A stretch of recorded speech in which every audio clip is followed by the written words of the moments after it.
Gue lumayan seneng sekaligus kadang-kadang gue bingung juga nih. Kayaknya gue banyak ngobrol sama teman-teman yang menjalani pekerjaan di musik lebih dari 10 tahun. Ada yang belasan tahun, 20 tahun. Dan hari ini juga 21 tahun nih kayaknya nih.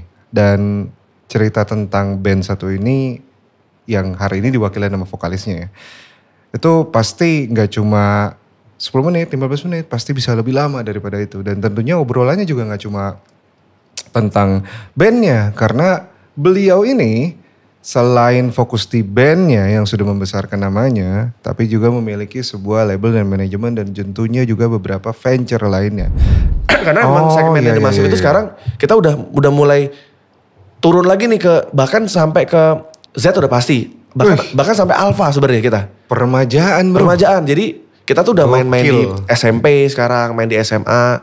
Terus yang datang nonton kita tuh umur. Serius? Iya. Sekarang tuh udah yang datang nonton SMP SD bahkan.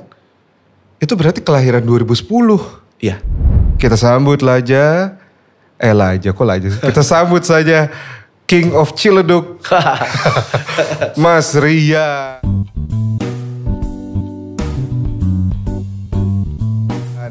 Selamat. Kabar? Apa nih? Selamat pagi? Pagi dong. Pagi. Kita kayaknya asik ini dulu nih. Kita mainin lagu favorit lo dulu. Apa?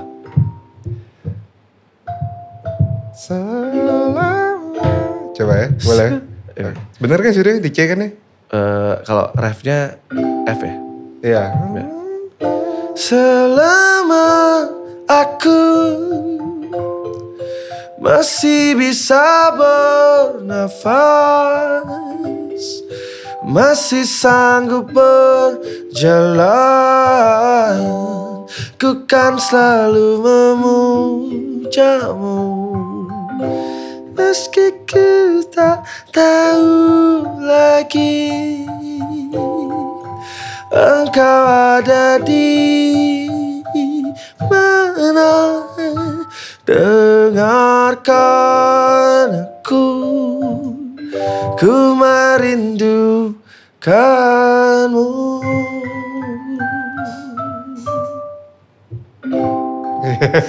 Sudah. Enak juga nih. Enak juga ya lumayan ya. Itu lagu gue bawain dulu waktu pas SMA bro. SMA. Waktu itu gue di SMA ikut lomba band 2008 kalau gak salah ya. Terus waktu itu tuh lagi zamannya kalau lomba band bawain sesuatu tuh di progresifin. Di aransemen yang beda gitu ya. Biar menang. Terus gue lihat waktu itu anak-anak tuh angkatan gue bawain lagunya tuh agak-agak Dream Theater gitu loh. Dikasih progresif intro ya gitu kan. Nah terus gue nyari gimana ya biar kita stand out nih. Aduh terus oh iya nih lagu pop Indo tapi kita jadiin agak jazz gitu. Akhirnya waktu itu gue bawain sambil main gitar. Terus ada gitaris gue jadinya dia main double bass. Kebetulan punya double bass hibahan lah. Terus drumnya cuma yang mukulnya begini doang yang tak gitu gak yang bum gitu ya. Wah gue udah pikir anjir nih unik nih. Menang. Kagak bro. Mohon maaf ya. Kenapa? Tapi kita stand out di situ. Juri-juri yang kayak waktu itu kayak, wah ini menarik sekali kamu bawainnya. Cuma kayaknya memang waktu itu terlalu chill kali ya gue. Yang menang tuh tetap yang tetap selalu yang gitu. Jadi waktu itu kayaknya gue juara 3 gitu. Oh tetap dapat juara berarti ya? Tapi enggak yang juara 1. Set. Anyway, gimana kabarnya Pak? Baik. Alhamdulillah masih terus bermusik, manggung-manggung terus. Ya kemarin baru balik dari beberapa kota. Jumat, Sabtu, Minggu tuh main. Nanti besok gue udah berangkat lagi, main lagi 3 hari berturut-turut lagi. Terus karena sekarang juga banyak acara pilkada, jadi kita lumayan banyak juga dipanggil tuh. Jadi tanggal 18, 19, 20, 21, 22, 23 tuh kita main setiap hari pilkada beda-beda. Di daerah Sulawesi. Dengan calon yang berbeda-beda. Oh. Karena kan kita memang juga tidak eksklusif kan. Jadi kita bisa main dimanapun dan memang kita memang pengennya nggak yang jadi eksklusif gitu. Kita pengennya bisa menghibur siapapun gitu. Jadi ke paslon ini jadi nggak ada pengaruhnya gitu kalau misalnya. Bedanya apa sih main depan pensi, festival, sama kalau yang pilkada gitu karena gue belum kebayang sih. Nah, sebenarnya gini, karena eranya sudah digital, sudah eranya sosmed juga, jadi memang pinter juga nih para paslon-paslon ini. Jadi mereka tahu band mana yang bisa mendatangkan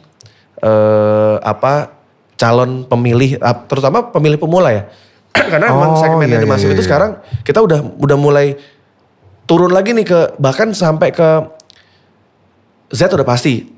Bahkan sampai alpha sebenarnya kita. Peremajaan bro. Peremajaan. Jadi kita tuh udah main-main di SMP sekarang, main di SMA. Terus yang datang nonton kita tuh umur. Serius? Iya. Sekarang tuh udah yang datang nonton SMP SD bahkan. Itu berarti kelahiran 2010. Iya. Mereka paling singelong lagu apa? Mungkin karena mereka tahu lagu kita dari orang tuanya mereka ya. Kayak kita lah. Kita kan dulu bukan lahir di eranya Queen atau di eranya The Beatles kan. Tapi karena orang tua kita sering dengerin lagunya Queen atau Beatles, akhirnya kita jadi suka. Nah mungkin betul. hampir sama seperti itu juga. Jadi sekarang tuh kita aneh. Jadi beberapa kali kita konser tuh yang datang tuh anak umur 14 tahun. Anak-anak SMP. Bahkan gue sempat jalan kaki di Blok M ya. Gue pengen santai jalan kaki gitu. Gak taunya ada anak-anak SMP nyamperin. Kak minta foto dong. Hah? Wih. Loh, kamu tahu The Massive? Tahu lah. Kan aku sering dengerin lagunya di TikTok. Oh, tapi lu di situ nggak lagi pakai sunglass, pakai masker? Nggak, gue emang pengen jalan santai aja gitu. Oh, oke. Nah ternyata ada beberapa anak-anak SMP nyamperin. Oh berarti The Massive ini sudah istilahnya segmentasinya udah regenerasi nih. Udah ada regenerasi pendengar nih. Keren bro. Gitu. Itu susah banget loh. Kemarin beberapa kali kita main di di Balikpapan, terus main di Cikarang itu juga sama. Banyak anak-anak kecil yang nonton kita. Sumpah anak-anak kecil. Anak-anak kecil. Dan hafal lagu The Massive. Yang paling lu berasa kalau kan sebagai vokalis nih pasti paling ngeliat ya ekspresi penonton. Yang paling mereka sing along itu di lagu apa? Banyak lagu-lagu lama sih pasti kayak Merindukanmu, Cinta Ini Menunggu udah pasti. Terus Dian Tanpa Kata gitu-gitu, Semakin.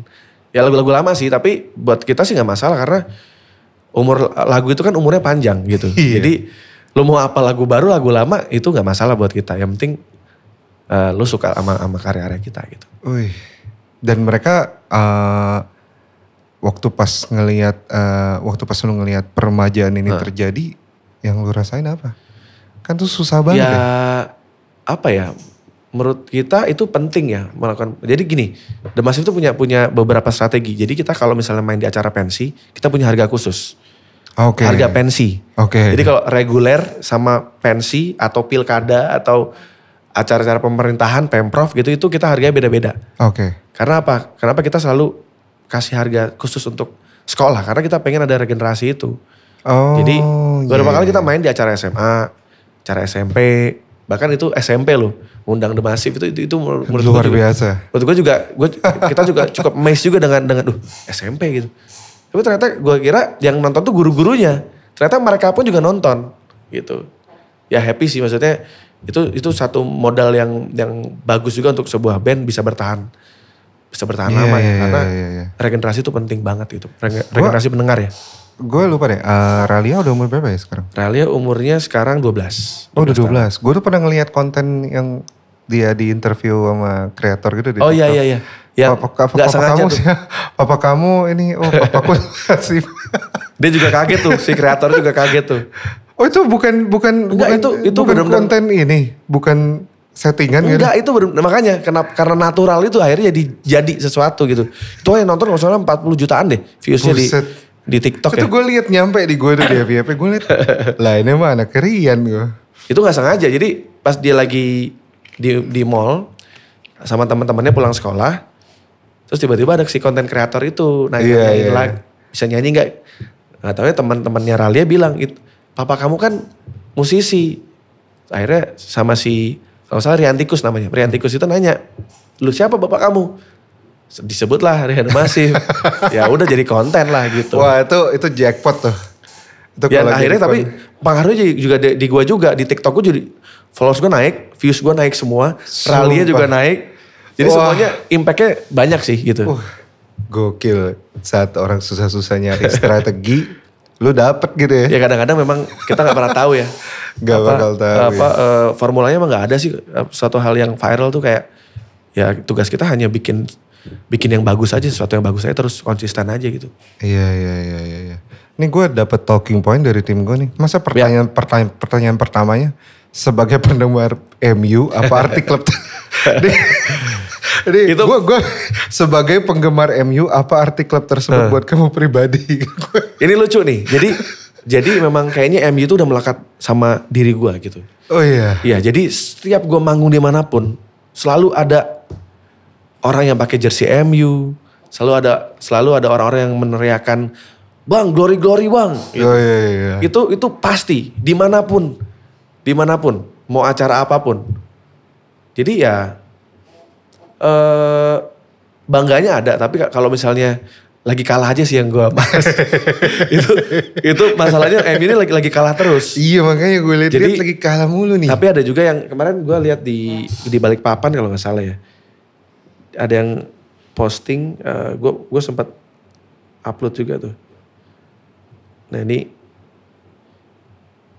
ada orang yang pakai jersey MU. Nah,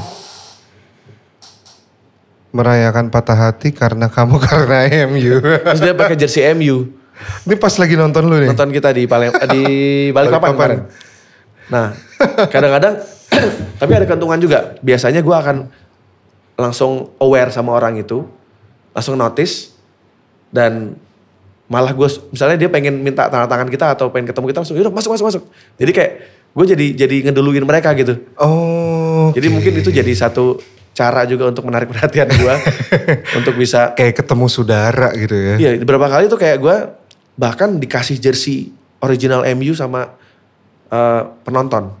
Nah itu Sampai ngomong-ngomong, gue pernah lihat juga tuh lu di IG lu kalau nggak salah ya, ada lu kasih lihat baju-baju lu yang udah yang hasil thrifting lu tapi yang kayak nggak kurus gitu. Oh yang lengket-lengket. Iya lengket gitu. Itu Ya. cara ngebedain ori sama enggak tuh dari mana sih? Udah apa kelihatan sih dari bahannya udah kelihatan. Terus ada beberapa kayak tagnya juga kelihatan. Ada kode-kode yang Oh maksudnya masih noticeable ya? Nggak yang sampai susah banget di tag gitu?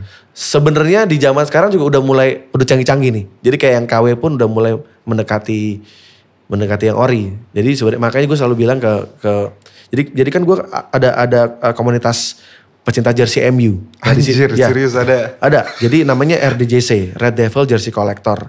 Nah di situ tuh kayak kita dikasih edukasi juga. Mendingan beli satu jersey original daripada beli 10 jersey KW. Oh Gitu. Jadi iya, mendingan lu nabung, mungkin harganya 1 juta gitu ya. Tapi kalau lu beli jersey KW 200 ribu. Mendingan lu nabung dulu sabar sampai 1 juta.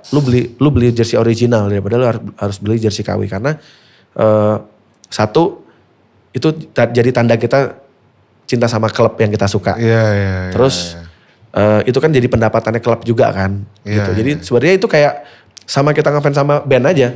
Kalau kita ngefans sama band kan kita beli merchandise-nya. Betul. Nah itu yang bikin si band tersebut bisa survive kan. Bisa tetap berjalan. Jadi kalau gue sih selalu gitu. Kalau gue ngefans sama sesuatu, sama seseorang, sama musisi, sama klub. Sebisa mungkin gue membeli barangnya yang memang official dari si klub tersebut gitu. Atau band tersebut gitu. Oh, oke. Nah gue ngeliat juga tuh.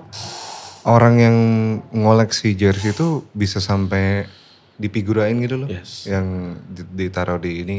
Ya. Menurut lo lebih misalnya ada 10 juta nih.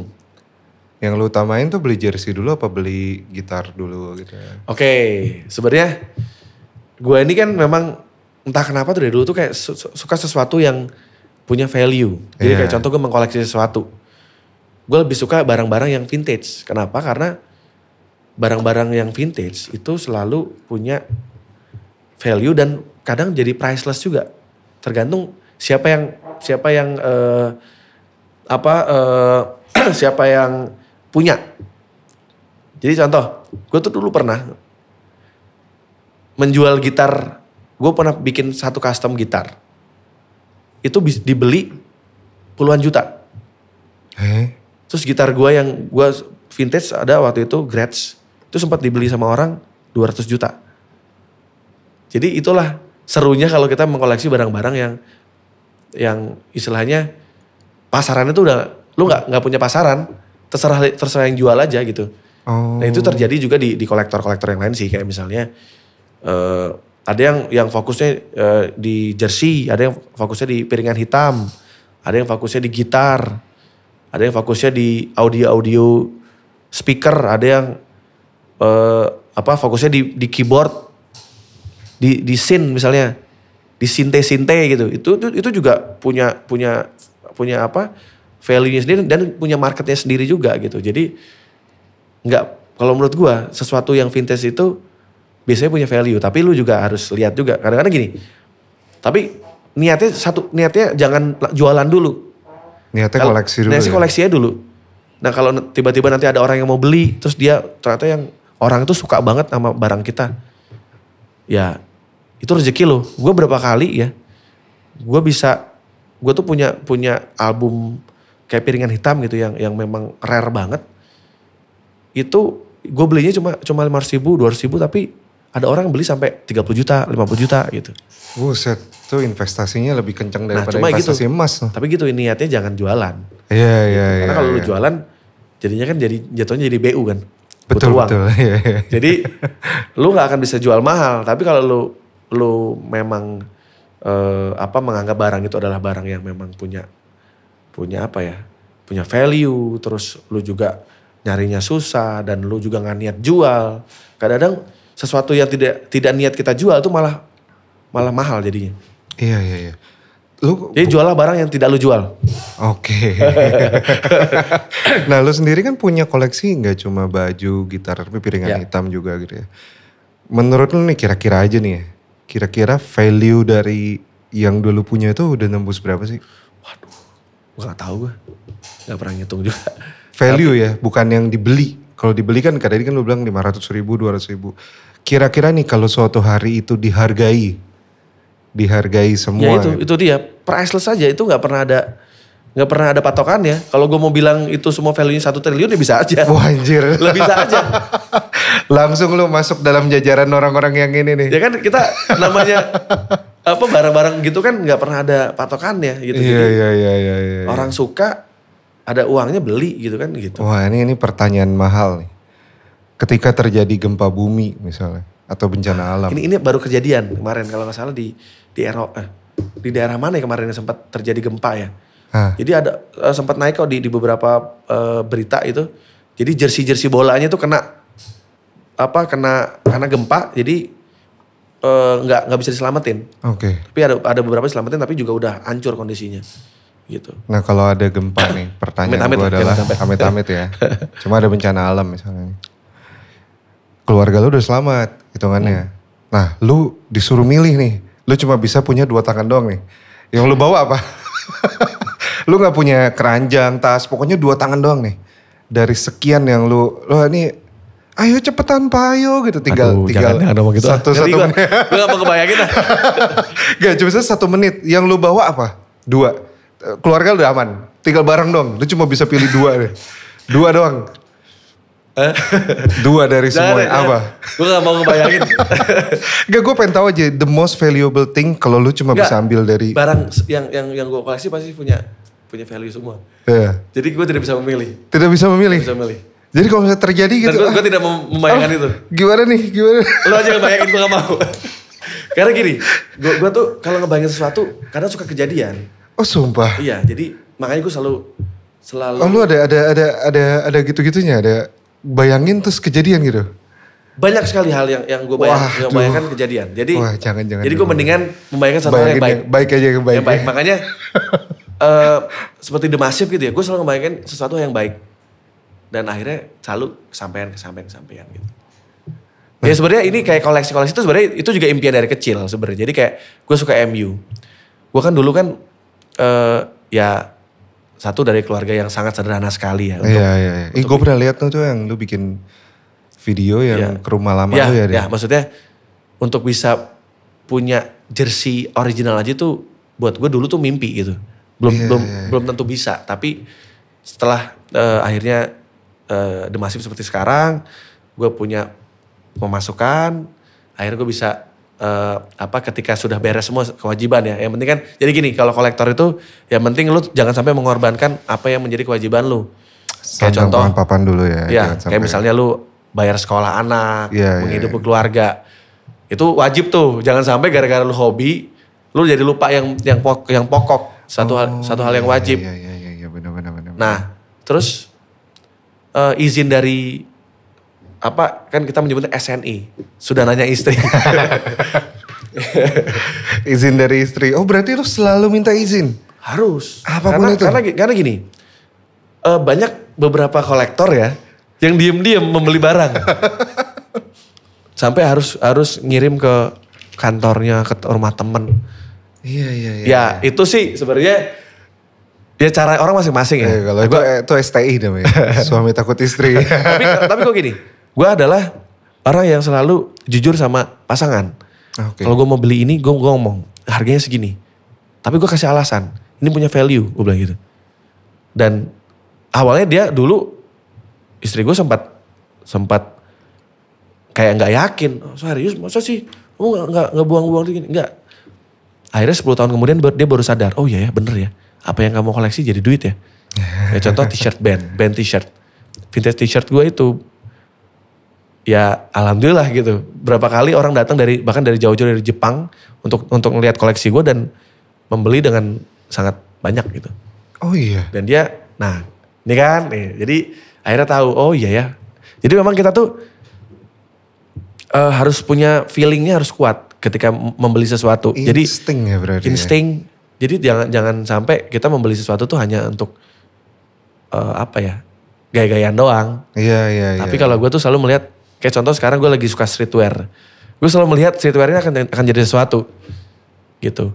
Oh iya, berarti lu kayak sebacam membuat proyeksi kira-kira ini bakal antik nih di suatu hari nih gitu. Pasti.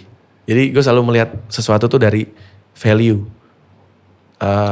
Apakah ini akan akan jadi sesuatu atau tidak nantinya gitu. Makanya gue mengkoleksi sesuatu juga kayak contoh jersey. MU itu sampai hari ini, jersey MU itu makin mahal. Walaupun klub MU makin drop. Maksudnya, tapi mudah-mudahan pelatih yang baru kayaknya bakal bagus sih. Iya, yang dari pemain dari Sporting ya. Karena kemarin pelatihnya yang si Amorim ini baru partai terakhir lawan City, itu dia ngalahin City 4-1 di Liga Champions. Jadi mudah-mudahan itu jadi satu tanda bahwa memang pelatih ini bagus. Oh iya. Gitu. Iya. Nah cuma ini kita nggak ngomongin prestasinya MU lah. Jadi MU itu kenapa sampai hari ini mereka tuh jersinya makin mahal? Karena apa? Mereka punya sejarah yang kuat di era 90s. Di zaman itu orang-orang yang ngefans MU zaman itu sekarang udah sukses-sukses. Iya. Jadi daya belinya tinggi. Betul. Makanya gue juga kaget jersey MU yang vintage itu, yang era 90s, yang wah itu harganya udah gila-gila. Oh, okay. Udah mahal-mahal banget dan ada pembelinya. Apalagi Matt Sworn yang dipakai sama pemain itu juga gila sih gitu harganya. Udah priceless. Berarti yang lu koleksi ini jersey yang nama-nama pemain kan ya? Ya, ada yang Matt Sworn, ada yang memang bekas dipakai pemain, ada juga yang player issue. Player issue itu kayak speknya seperti mirip yang dipakai pemain. Jadi kalau yang dijual di store itu yang biasanya supporter beli itu replika biasanya karena harganya lebih murah. Okay. Jadi ada replika, ada player issue. Player issue itu yang jersey yang speknya mirip seperti yang dipakai pemain. Match issue jersey yang disiapkan untuk pemain. Match worn itu yang bekas dipakai pemain. Nah itu harganya bisa beda-beda tuh. Oh gitu, ya. ada tingkatannya. Ada tingkatannya. Nah kadang-kadang kalau udah kayak gue tuh masuknya udah kolektor. Kolektornya agak gila. Jadi sekarang itu kayak beli replika tuh udah males. Jadi gue selalu minimal player issue. Karena apa? Secara bahan itu beda. Terus udah naik ke match worn gitu-gitu. Jadi wah kadang-kadang, tapi gue selalu bilang sama kolektor-kolektor yang baru mulai. Gak apa-apa itu step by step. Lu gak usah malu dengan, yang penting lu beli original udah itu aja. Kalau lu mau mulai koleksi tuh, yang tadi lu bilang bang ya? lu gila bang ya. Loh, tapi kan gue kan mulainya juga dari nol. Gue gak langsung juga gitu loh. Jadi akan ada fase itu. Jadi lu santai aja kalau lu baru mulai sesuatu. mulai dari yang beli yang originalnya dulu gitu. Nanti akan naik tuh, menaik ke player issue. Ketika ekonomi lu udah mulai meningkat, naik lagi ke match worn biasanya gitu-gitu. Step by step. Step by step aja. Jadi nggak perlu ngoyo gitu, lu pengen kelihatan jadi, pengen terlihat jadi sepuh gitu. Itu bahasa kita sepuh tuh kolektor yang udah top lah gitu. Jadi kita menyebutnya puh gitu. Karena kan koleksinya gila-gila kan. Nah, untuk menjadi sepuh itu lu nggak perlu langsung. Jadi step by step aja, pelan-pelan. Sesuaikan dengan kondisi keuangan. Step by step. Dan terpenting tadi harus memenuhi kebutuhan utama dulu ya. Dan kalau sudah berpasangan jangan lupa tanya istri dulu. Harus ada SNI. SNI. Sudah nanya istri. Dan nanti dari STNI berkembang menjadi SDI. Sudah diizinkan istri. Nah, iya. Ini by the way, ngomong-ngomong step by step, The Massive juga step by step banget ya. Dari rilisan album pertama sampai sempat world tour dan sempat rekaman juga di Abbey Road gitu. Sebenarnya lu ada titik pengen spin off gitu gak sih? Kan banyak, kayaknya gue pengen spin off deh, bikin versi apanya The Massive atau versi apa gitu. Oke. Gue lihat kayaknya lu gak terlalu, paling mentok-mentok yang gue tahu ya, The Massive main jazz gitu. Ya. Jadi gini, sebenarnya kan orang nanya, lu gak bikin project lain apa selain The Massive? Iya. Banyak banget yang nanya gitu. Apa lu gak mau solo, gak mau apa gitu. Iya makanya. Gue bilang, mimpi gue di The Massive tuh masih jauh. Gue tuh kayak menganggap The Massive tuh baru memulai sesuatu gitu. Walaupun kita sudah mau 21 tahun ya di industri. Ya, di industri sih sebenarnya baru 2007 anggap ya. Jadi berarti 17 tahun. Berjuangnya kita sebelumnya itu kan hampir 5 tahun berjuang sampai akhirnya masuk ke industri. Kenapa kita selalu berpikir seperti itu? Karena kita selalu menaikkan mimpi kita. Jadi kayak ibaratnya gini, ketika kita sudah bisa membeli mobil ini, nah kita naikin lagi mimpi kita, kita pengen punya mobil ini lagi. Nah, kita selalu tuh kalau punya mimpi kita nggak mau terlalu jumawa, nggak mau terlalu yang nggak realistis. Jadi kita selalu mimpi kita tuh realistis. Dengan perhitungan. Jadi untuk mencapai ini berarti kita harus begini. Jadi nggak yang tiba-tiba pengen kesana gitu jauh gitu. Jadi kita step seperti yang gue bilang. Gue ngoleksi step by step. Apalagi untuk mencapai sesuatu yang untuk karir The Massive ya. Step by step semuanya. Jadi kita selalu melewati itu dengan perhitungan, dengan kesabaran. Jadi kenapa kita bisa di Abbey Road? Itu sebenarnya gue udah kayak membayangkan itu sudah gue kasih clue tuh di album ketiga. Oh serius? Iya, jadi di dalam itu tuh ada cover, ada posternya The Beatles di situ lagi nyebrang. Kalau lu perhatikan di album ketiga. Album ketiga. Coba jadi pengen. Plus ada peta dunia. Nah, sebenarnya di situ tuh gue ngasih kayak clue bahwa The Massive itu suatu saat akan keliling dunia. Suatu saat. Iya. Dan itu terjadi. Dari 2012 gue cek persiapan album persiapan. Itu kan ada peta dunia di situ. Ya kan? Iya peta dunia. Sama ada The Beatles kan? Oh iya. Wow. Nah, jadi sebenarnya merinding gue. Di 2012 tuh gue udah ngasih apa ya? Itu namanya afirmasi ya. Dari lama ya. Mengafirmasi itu ya. Jadi kayak gue sudah ngasih doa di situ. Udah memberikan. Jadi kita kan kalau manusia kan tugasnya kan berdoa ya. Mendoakan sesuatu yang baik, mimpi-mimpi kita ucapkan terus, kita jaga terus mimpi kita. Sampai itu kesampaian. Tapi dengan ya itu, gue selalu dengan perhitungan, kita bisa gak sih ke sana? Bisa, tapi stepnya gak langsung kan itu 2012. Dan lo ke Abbey Road itu tahun? 2019. Wah 7 tahun ya. 7 tahun, tapi 2018 gue sempat ke Inggris, ke London. Itu gue foto setahun sebelumnya gue foto di depan Abbey Road. Gue bilang semoga tahun depan The Massive rekaman di sini. Gue foto sama anak gue. Gue ingat banget.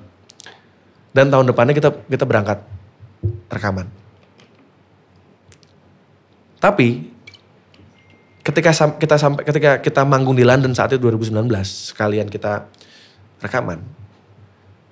beberapa tahun yang lalu gue selalu belaga gila kalau lagi latihan.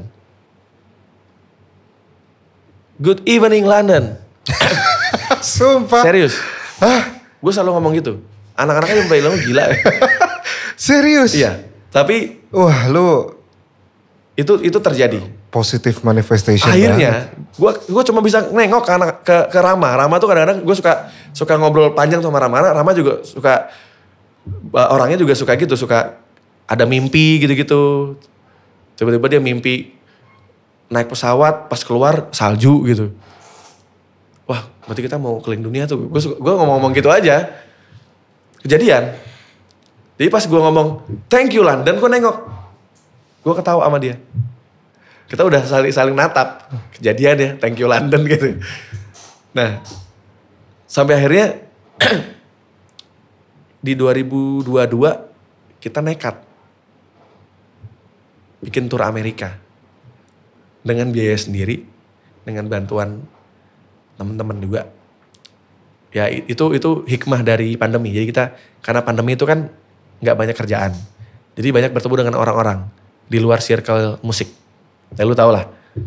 Itu membuat gue jadi punya networking, bertemu dengan banyak orang, bertemu dengan orang-orang baik, walaupun juga kadang-kadang suka random juga ketemu orang-orang yang gak baik juga. Tapi itu ya itulah kehidupan ya. Kita kan pasti melewati itu ya. Akhirnya karena networking itu akhirnya gue bisa masih bisa berangkat tuh. Tur Amerika selama sebulan loh kita. Dan di situ kita benar-benar jadi band yang kayak band kita berjuang waktu di Ciledug. Tapi beda ini di Amerika aja gitu. Kita masang-masang alat sendiri. Kita manggung di rumah orang, manggung di pelataran rumah orang, manggung di pinggir jalan. Tapi juga ada beberapa panggung-panggung yang memang proper. Kayak kita main di Times Square. Manggung di Times Square itu bagus. Tapi ada beberapa panggung yang memang benar-benar kita narik kabel sendiri. Oh. Terus kita manggung di pinggir jalan. Oh, world tournya waktu itu tuh indie ya berarti ya? Ya pokoknya independen banget. Iya. Semangatnya independen. Tempatnya juga yang gokil-gokil loh. New York, Los Angeles, yes. Philadelphia, Liverpool, Manchester. Nah, itu 2022 kan gue bikin tur Amerika. Ah. Terus gue nyeletuk lagi. 2023 kita tur dunia lah gue. Kan belaga gila. Beda. 2023. World Tour. Wah gila lu bisa. Teman-teman kita banyak kalau gitu. Masa sih gak ada yang mau bantu band keren gitu. Gue bilang gitu kan. Yeah, biasalah. Gue asal jeplak aja kan. Serius lu? Yaudah kita bikin proposal. Akhirnya kejadian tuh. Kita Amerika. Terus Eropa, Australia, Asia. Tinggal Afrika aja dong belum nih kita. Jadi kalau sampai Afrika kita manggung ya berarti udah di 5 benua kita. Oh, gitu. Australia juga udah ya? Australia udah. Kemarin kita main di Melbourne sama di Sydney kan. Yang paling berkesan buat lo apa? UK? Semuanya berkesan sih kalau masing-masing tuh. Jadi gini kalau gue tuh kan setiap ke negara manapun yang gue cari kan cuma satu. Vintage. Iya, thrift. Alat musik, vinil, muter basi. Hiburan gue cuma itu doang.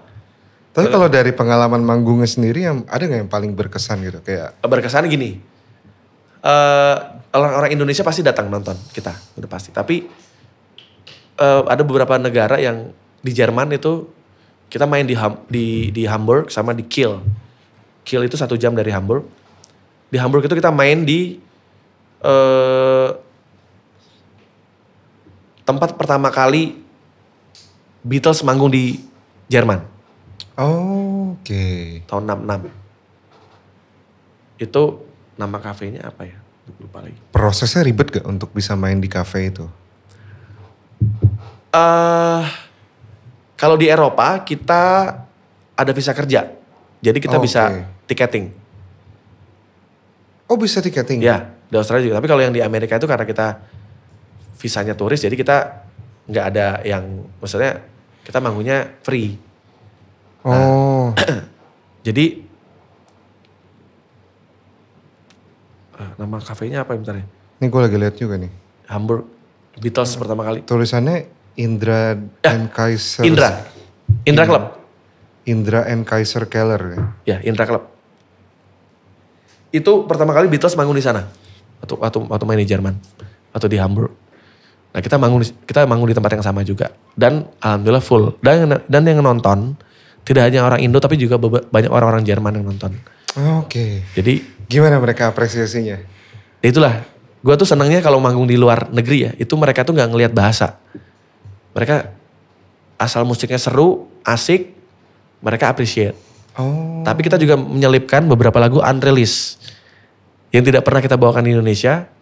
Kita lagi mencoba untuk bikin lagu-lagu bahasa Inggris. Gitu. Jadi ada beberapa lagu demo version yang kita sudah rekam di sini. Tapi kita gak pernah publish dimanapun. Kita bawain di sana. Oh. Jadi khusus kita bawain di sana. Bahasa Inggris. Karena ya Nothing Tulus juga ya ketika orang sana juga nggak tahu lagunya. Ya, itu kayak band indie kan zaman dulu kan kita sebelum kita rekaman kan kita udah pede bawain lagu sendiri kan saat itu. Jadi di Indonesia kan kita gitu juga itu. Jadi ketika kita mencoba ya kita anggapnya tes mental lah gitu. Kita nyobain gimana sih kalau kita manggung di luar gitu. Dan ternyata seru juga. Maksudnya sama aja, cuma beda yang nonton aja gitu. Sama ya kita tinggal berdoa kesempatan kita mudah-mudahan kita juga memang benar-benar bisa merilis album berbahasa Inggris dan dirilis sama label di sana gitu. Itu kayaknya doable banget gak sih? Maksudnya sangat bisa dilakukan sekarang gitu. Banget. Ya makanya gue bilang kalau udah ngomong kalau kita udah melakukan sesuatu pasti sudah dengan perhitungan. Kalau nggak mungkin kita nggak akan jalan. Jadi ini karena sudah ada kemungkinan. Jadi sebenarnya 3 tahun tuh kita bolak-balik dari 2022, 2023, 2024 kan kita sempat main juga di satu expo juga gitu. Nah rencananya nanti kita akan manggung lagi nih di LA Maret. Tapi nanti lah kita bocorkan nanti. Siap. Nah ini lu berencana untuk ngerilis lagu baru atau lagu-lagu lama yang di bahasa Inggris kan? Lagu baru semua nanti rencananya. Wow. Gitu. Ini gue mau nanya juga nih, konser 2 dekade itu lu ngajak banyak kolaborator. Dari yang muda-muda sampai yang mungkin lebih senior gitu ya. Pertimbangan lu milih kolaborator terutama yang muda tuh? Oke. Sekarang tuh sudah eranya apa ya? Kolaborasi kan. Jadi buat The Massive untuk kita bisa terus relate dengan kondisi sekarang adalah berkolaborasi dengan musisi yang memang sedang relate juga di era sekarang. Kayak kemarin banyak banget yang mention The Massive, yang mention gue, Paul Idol, Nyoman Paul itu kan sering bawain lagu The Massive. Gue bener-bener yang... Iya tuh lu baru collab sama dia. Iya, gue DM aja dia gitu. Bro keren bawain Semakin, ayo kapan-kapan manggung bareng. Terus dia juga menyambut dengan baik. Siap bang, ayo kapan? Besok mau gak tuh di Horror Festival di Bintaro gue. Ayo. Jadi secepat itu maksudnya gue juga tidak yang gengsi juga untuk kan kadang-kadang itu lumayan dibahas tuh di Twitter. Iya, kayaknya di TikTok juga. Sempat trending juga. Jadi kayak gue juga tidak merasa gue tuh adalah musisi yang lama gitu. Lebih dulu enggak, gue pokoknya buat gue kita mah sama-sama aja, tidak ada senior junior kalau di musik itu, yang ada cuma A minor, C, G, F. A minor, C, G, F. Nah, musik itu cuma itu. Cuma jadi, itu ya. Buat gue senior junior tuh buat gue nggak ada. Gak musik ada ya. Gue sama aja, makanya kadang-kadang gue selalu look up juga sama senior ketika. Jadi gue selalu gini. Kalau sama musisi senior gue pasti kita sepanggung ya. Gue pasti nyamperin mereka. Kayak misalnya contoh Padi. Misalnya masa kita sama senior nggak nyamperin kan gitu. Oh iya tetap ada kulonunnya gitu ya kayak. Bagaimanapun mereka kan idola kita. Misi Bang. Nah di zaman sekarang juga sebenarnya Itu penting. Iya. Musisi-musisi baru juga bukannya kita pengen merasa pengen dihormat, enggak. Oh iya. Tapi kita seneng loh, maksudnya ketika musisi yang lebih dulu atau musisi yang baru rilis, ya gue nggak nyebut senior junior lah, yang duluan aja sama yang baru gitu. Itu ya gue juga pun nggak gengsi juga untuk menyapa duluan gitu. Iya. Gue baru ngeh juga sih betapa pentingnya hal seperti itu ya. Sangat. Jadi di backstage ketika sebelum main, yang muda standarnya yang muda menghampiri yang lebih. Ya itu terjadi duluan beberapa gitu. kali, kayak contoh waktu itu gue main sama Salma ya.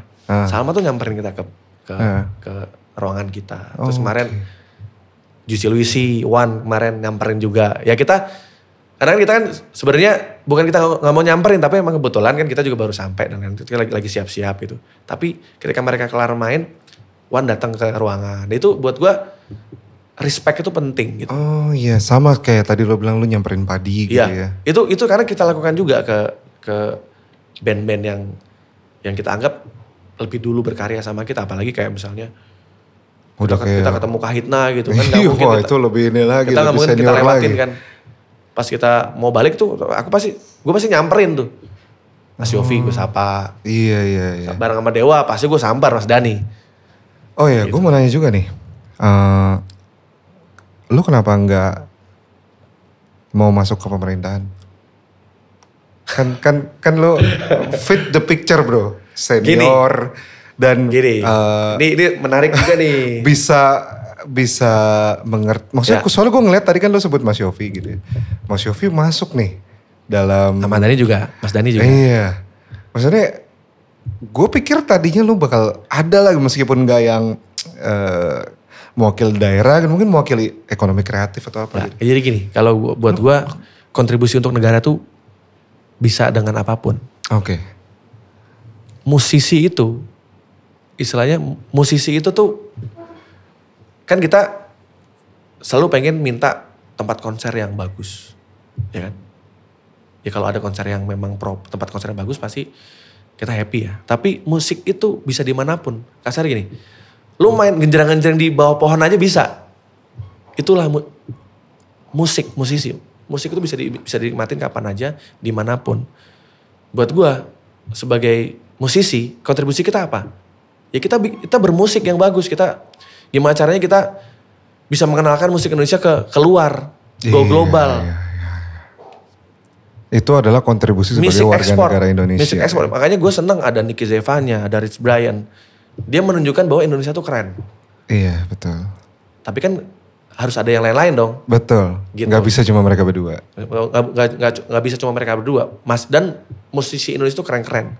Dari zaman dulu Mas Indra Lesmana udah sering bolak-balik main di berbagai musik festival di dunia. Iya. Bahkan Hetty Koes Endang itu sudah menjadi wakil Indonesia dan juara saat itu. Jadi sebenarnya musisi Indonesia tuh keren-keren. Nah ini saatnya kita berkontribusi untuk negara apa? Ya kita tunjukkan apa yang kita bisa. Kalau gua nggak bisa berpolitik. Iya jadi mendingan teman-teman aja yang lebih paham. Tapi teman-teman kalau berteman dengan politisi nggak masalah, gitu. Oh jadi memang tidak akan pernah ada lo ada kebayang gak suatu hari? Gak kebayang gue lagi kebayang The Massive tuh keliling dunia. Wah pure musician nih. World Tour, manggung di stadion-stadion itu kan mimpi kita, gitu. Gue masih kebayang seperti itu. Tapi kalau untuk di pemerintahan ya gue kenal sama bapak-bapak kita ini gitu. Tapi untuk bisa mengenalkan industri kreatif ke dunia kan harus juga didukung sama negara. Nah itulah nanti mungkin gue pasti akan mencoba juga meminta arahan dari beliau-beliau ini agar bisa lebih sinergi. Ya dipermudah juga karena bagaimanapun kayak Korea kenapa bisa jadi Korean invasion ya. Jadi kan sekarang Korea tuh lagi gila kan industrinya. Karena negara hadir. Betul. Gitu. Nah gue berharap dengan sekarang nih ada teman-teman juga yang kenal Ada Iya nih, Mas jadi Giring, banyak yang ada kenal Mas ya. Giring, ada Mas Yofi, ada Mas Dani di parlemen. Jadi mudah-mudahan bisa jadi. Terus kebetulan gue juga satu komunitas piringan hitam juga, kolektor piringan hitam sama Pak Fadlizon. Oh. Nah iya, itu kan sebenarnya ya teman lah gitu. Jadi mudah-mudahan itu bisa bisa juga jadi sesuatu ya. bisa jadi apa ya, si musik seni itu bisa benar-benar mendapatkan mendapatkan tempatnya lah gitu. Amin. Semoga Itu yang gue harapkan. Semoga itu bisa, kalaupun tidak terjadi di sekarang, bisa terjadi di generasi anak kita nanti. Itu jadi gini, kita nggak boleh apatis dengan industri. Kita harus yakin bahwa kita bisa sejahtera karena karya kita. Walaupun saat ini kan masih kemarin berapa kali di Kompas gitu ya.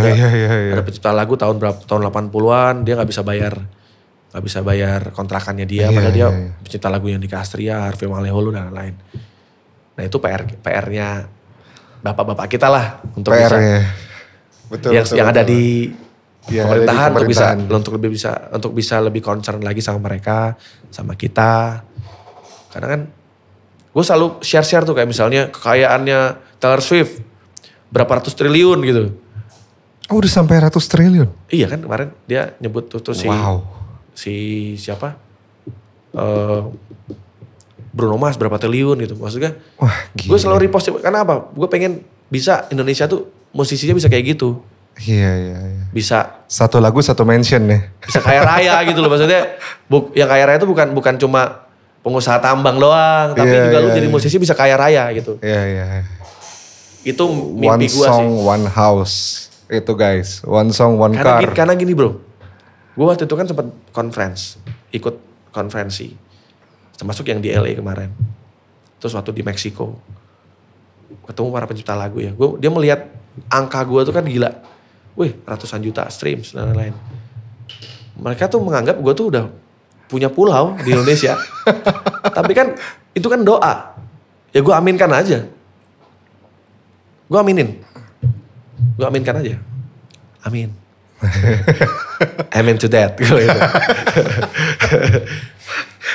Ya walaupun kapan nanti akan terjadi, tapi kan kita harus optimis. Apalagi sekarang di pemerintahan banyak teman-teman. Mudah-mudahan teman-teman kita ini bisa memperjuangkan juga apa yang menjadi keluhan para pencipta lagu, para seniman, para musisi. Gitu. Oke. Thank you banget Pak untuk sharingnya, ngobrol hari ini. Sangat beraneka ragam topiknya dan bulan Maret nih ditunggu teman-teman ada announcement ya. Main di... Tapi mungkin akhir Desember ini mungkin kita akan bikin kita announce lah. Siap. Kita mau ngapain. Siap. Gitu. Semoga selalu sukses dan selalu sehat. Thank you. Siap. Thank you Pak. Oke, sampai jumpa di video podcast Indo Music Talk berikut ya. Bye-bye.